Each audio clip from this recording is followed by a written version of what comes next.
Hello, worshippers. This is your girl Lati coming to you with this topic: Know Your Enemy. This topic was inspired by the lesson study for June 25th, 2022 from the Church of God, Seventh Day Quarterly, with its headquarters in Salem, West Virginia. Alright, so it says, know your enemy. And when we know something, it means that we have knowledge of it, right?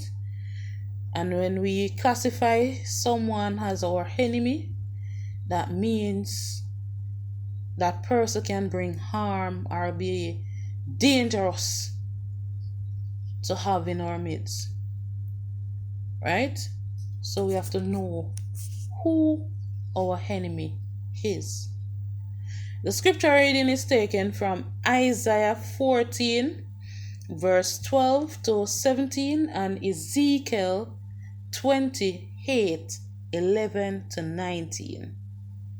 Our golden text is taken from 2 Corinthians 11, verse 14. I am not going to read the scriptures. I'm going to give you a chance to read it if you desire to do so. But what I will do is speak on the scriptures. So when I have read the scriptures, it's basically talking about some of the characteristics of the devil, right? Of our enemy, who is the devil. So in Isaiah 14 from verse 12, it speaks about Lucifer, who is classified also as the son of the morning, and that he was beautiful. And in it, we see also that Lucifer decided that he's going to ascend up into the highest of the clouds. And pretty much he's saying that he's going to be like God, but from all the eyes, I gonna do this and I going to do that, it almost sounds as if he was saying he will be even more than God. Even though that what he said really is, I shall be like the Most High. So we see jealousy coming into play here in chapter 14 of Isaiah. That Lucifer, at the time, he was jealous of God, right? And then in Ezekiel, it shows that it starts to tell you a little bit more about Lucifer, the characteristics of Lucifer. It tells you who exactly he is. Some people depict Lucifer, the devil, Satan, to be this ugly creature with red eyes and big ears and long tails and claws. So when you see this creature, you have to run from him to how ugly he is. But that is not what the Bible tells me. The Bible tells me that the devil was beautiful. It tells me that the devil was clothed in precious stones. We can't even afford these precious stones right now unless we have some money or we are rich. But yet still, Satan was in these precious stones, like the diamond and the topaz and the sardis stones and the emerald and so forth. So in knowing our enemy, we have to know that We're not looking for a ugly bean, something where we're going to run from, because if that was the case, we all would belong to God. But the enemy is so beautiful, and that he is able to pull us automatically, or pull mankind automatically towards him.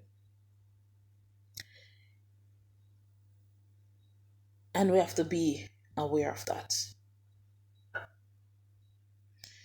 He is known as the serpent in Genesis 3 1 to 2, chapter 4, or verse 4, and verse 18, verse 14, sorry.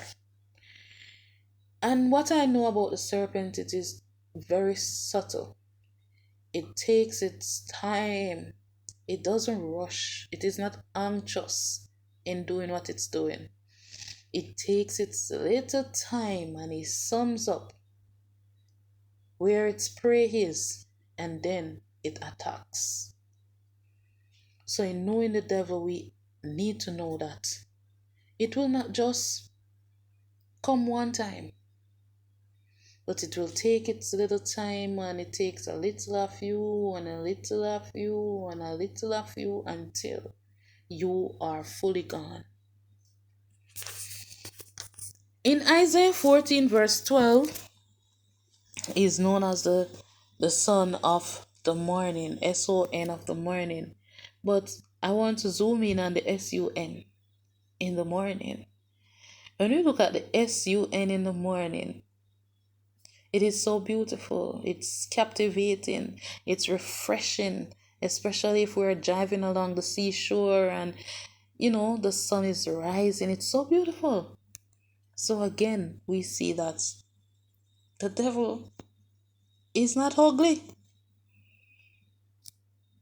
He can be very captivating, very warm, right?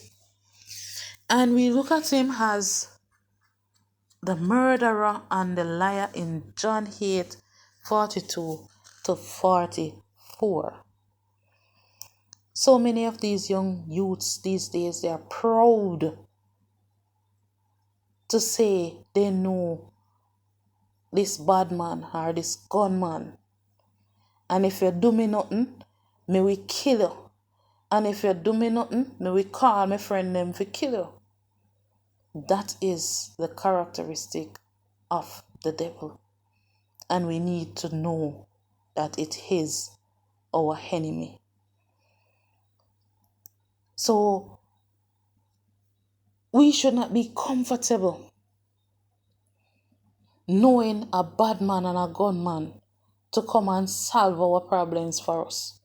And we can call this a man and give him money, and him will deal with things to me. Right? No. We need to know that that person is being controlled by the enemy and is our enemy. Because if he's willing to take any life at all, he's also willing to take yours for the right cause.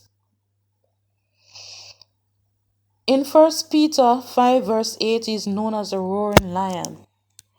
And if you know the lion, which is the king of the jungle, you would know that the lion would put his mouth to the ground and he would roar.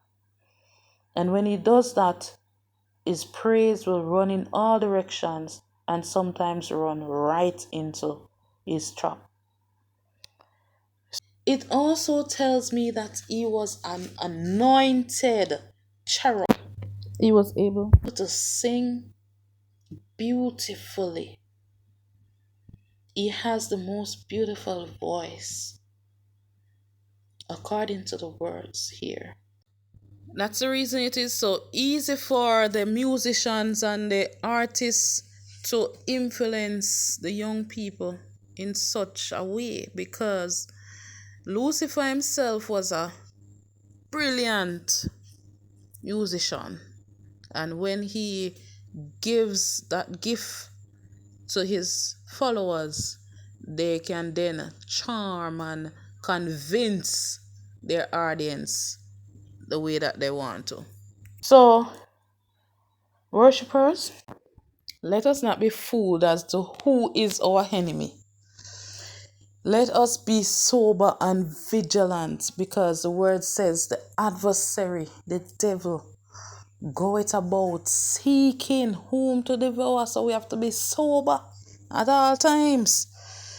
Alright, sometimes you will meet upon an individual and that person seems so loving, so caring, so charming, and you feel so attracted to that individual, as we in Jamaica would say, what?